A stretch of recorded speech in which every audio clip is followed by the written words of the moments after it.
প্রিয় দর্শক শ্রোতা মণ্ডলী, আসসালামু আলাইকুম। আশা করি সকলেই ভালো আছেন। তো আপনারা যারা বাংলাদেশ ট্রেনি রিক্রুট কনস্টেবল পদে আবেদন করেছেন এবং ভবিষ্যতে যারা আবেদন করবেন তাদের জন্য আজকের ভিডিওটি খুবই গুরুত্বপূর্ণ। তো ভিডিওটি অবশ্যই মনোযোগ সহকারে শেষ পর্যন্ত দেখে যাবেন। তো আজকের ভিডিওতে আপনাদেরকে জানাবো যে আপনারা কনস্টেবল পদের মাঠ পরীক্ষায় কি কি কাগজপত্র সাথে নিয়ে যাবেন। তো এটা কিন্তু অনেকেই জানেন না। তো আজকের ভিডিওটিও যদি মনোযোগ সহকারে দেখেন তাহলে কিন্তু এই এই বিষয়টা আপনার সম্পূর্ণ ক্লিয়ার হয়ে যাবে। তো চলুন কথা না বাড়িয়ে ভিডিওটি শুরু করা যাক। তো প্রিয় ভিউয়ার্স, আপনারা কি কি কাগজপত্র সাথে নিয়ে প্রথম দিনের মাঠ পরীক্ষায় উপস্থিত হবেন তা কিন্তু এখানে বিস্তারিত বলে দেওয়া আছে। তো আপনারা এগুলো একটু মনোযোগ সহকারে শুনবেন। তো এখানে বলা হয়েছে প্রয়োজনীয় সমসমূহের বিবরণ। প্রিলিমিনারি স্ক্রিনিং এর মাধ্যমে বাছাইকৃত যোগ্য প্রার্থীদের শারীরিক মাপ, কাগজপত্র যাচাই ও ফিজিক্যাল এন্ডুরেন্স টেস্ট এ অংশগ্রহণের জন্য বিজ্ঞপ্তিতে উল্লিখিত তারিখ ও সময়ে নিজ জেলাস্থ পুলিশ লাইন্স যে জেলার স্থায়ী বাসিন্দা এর নিম্নবর্ণিত কাগজপত্রাদি সহ উপস্থিত থাকতে হবে। যে সমস্ত কাগজপত্র সাথে নিয়ে মাঠে উপস্থিত হবেন: 1. Admit card for physical endurance test. Admit card for physical endurance টেস্টের ডাউনলোডকৃত প্রিন্ট কপি 2 কপি। তো প্রিয় ভিউয়ার্স, এখানে আপনারা যারা প্রিলিমিনারি স্ক্রিনের মাধ্যমে উত্তীর্ণ হয়েছেন তাদেরকে যে একটা এসএমএস পাঠানো হয়েছিল, সেই এসএমএস থেকে যে আপনারা যে অ্যাডমিট কার্ডটি ডাউনলোড করেছেন সেই অ্যাডমিট কার্ডটি কিন্তু অবশ্যই 2 কপি সাথে করে নিয়ে যাবেন। 2. শিক্ষাগত যোগ্যতার সনদপত্র। শিক্ষাগত যোগ্যতার সনদপত্র অথবা সাময়িক সনদপত্রের মূল কপি। যদি আপনার শিক্ষাগত যোগ্যতার সনদপত্র এখনো না পেয়ে থাকেন তাহলে কিন্তু সাময়িক সনদপত্রে দিয়ে আপনি মাঠ পরীক্ষায় অংশগ্রহণ করতে পারবেন। 3. চারিত্রিক সনদপত্র। সর্বশেষ শিক্ষা প্রতিষ্ঠানের প্রদান কর্তৃক প্রদত্ত চারিত্রিক সনদপত্রের মূল কপি। 4. নাগরিকত্ব সনদপত্র। জেলার স্থায়ী বাসিন্দা, জাতীয়তার প্রমাণস্বরূপ ইউনিয়ন পরিষদের চেয়ারম্যান, সিটি কর্পোরেশনের মেয়র, পৌরসভার মেয়র, ওয়ার্ড কাউন্সিলর এর নিকট হতে স্থায়ী নাগরিকত্বের সনদপত্রের মূল কপি সাথে নিতে হবে। 5. অভিভাবকের সম্মতিপত্র। আইনানুগ অভিভাবক কর্তৃক প্রদত্ত সম্মতিপত্র পুলিশ ওয়েবসাইটে প্রদত্ত নমুনা অনুযায়ী। 6. জাতীয় পরিচয়পত্র। প্রার্থীর জাতীয় পরিচয়পত্রের মূল কপি। যদি প্রার্থীর জাতীয় পরিচয়পত্র না থাকে তাহলে প্রার্থীর পিতামাতার জাতীয় পরিচয়পত্রের মূল কপি সাথে নিতে হবে। 7. ছবি। সরকারি গেজেটেড কর্মকর্তা কর্তৃক সত্যায়িত 3 কপি সদ্য তোলা পাসপোর্ট সাইজের রঙিন ছবি।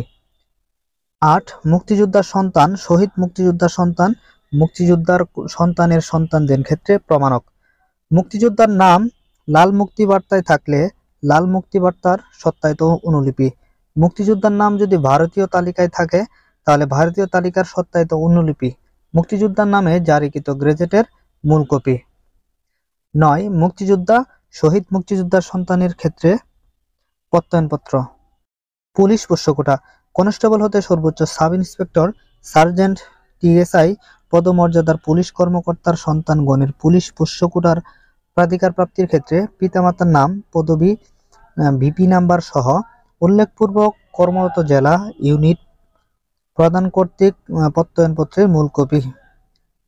যদি পুলিশ পোষ্যকোটার কোনো প্রার্থীর পিতামাতা অবসর মৃত্যুবরণ করে থাকেন তাহলে উক্ত প্রার্থীর পিতামাতার সর্বশেষ কর্মস্থলের ইউনিট প্রদান কর্তৃক প্রদত্ত প্রত্যয়নপত্রের মূল কপি সাথে নিতে হবে।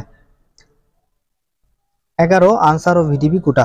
আনসার ও ভিডিপি কোটার প্রার্থীদের ক্ষেত্রে 70 দিন মেয়াদী মৌলিক প্রশিক্ষণে অংশগ্রহণের সনদপত্রের মূল কপি। 12. এতিম কোটা।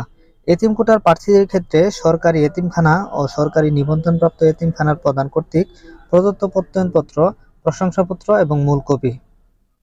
প্রত্যয়নপত্র, প্রশংসাপত্রে প্রার্থী এতিম মর্মে ঘোষণা থাকতে হবে এবং প্রার্থীর পূর্বকালীন স্থায়ী ঠিকানা ও এতিমখানা নিবাসের নিবন্ধনকৃত ব্যক্তিগত নম্বর উল্লেখ থাকতে হবে। 13. ক্ষুদ্র নিগোষ্ঠী কোটা।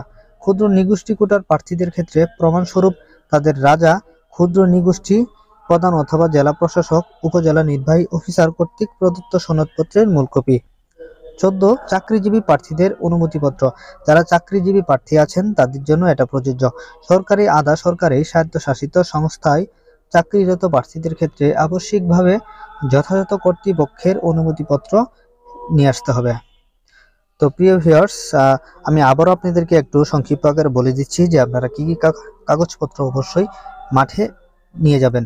এক নম্বর হচ্ছে আপনাদের প্রিলিমিনারি স্ক্রিনিং এর পর যে আপনার অ্যাডমিট কার্ডটি দেওয়া হয়েছিল সেটা কিন্তু অবশ্যই 2 কপি সাথে করে নেবেন। আর শিক্ষাগত যোগ্যতার সনদপত্র সাথে নেবেন, চারিত্রিক সনদপত্র অবশ্যই সাথে নেবেন, নাগরিকত্ব সনদ, অভিভাবকের সম্মতিপত্র, জাতীয় পত্র, ছবি, মুক্তিযোদ্ধা সন্তানদের ক্ষেত্রে প্রমাণক এবং প্রত্যয়নপত্র, যদি পুলিশ পুষ্য কোটা থাকলে সেটার প্রত্যয়নপত্র, আনসার ও বিডিবি কোটা থাকলে সেটার সনদ, এতিম কোটা থাকলে এতিম কোটার প্রত্যয়নপত্র এবং ক্ষুদ্র নিগোষ্ঠী কোটা যদি থাকে তাহলে সেটার সনদপত্র সাথে নিয়ে আসতে হবে। তো প্রিয় ভিউয়ার্স, এই ছিল আজকের ভিডিও। তো ভিডিওটি যদি আপনাদের ভালো লেগে থাকে তাহলে অবশ্যই চ্যানেলটি সাবস্ক্রাইব করে দিয়ে পাশে থাকা বেল আইকনটি বাজিয়ে দিবেন। তো আজকের মতো এখানেই বিদায় নিচ্ছি, দেখা হবে পরবর্তী কোনো নতুন ভিডিওতে। সে পর্যন্ত ভালো থাকবেন, সুস্থ থাকবেন। আসসালামু আলাইকুম।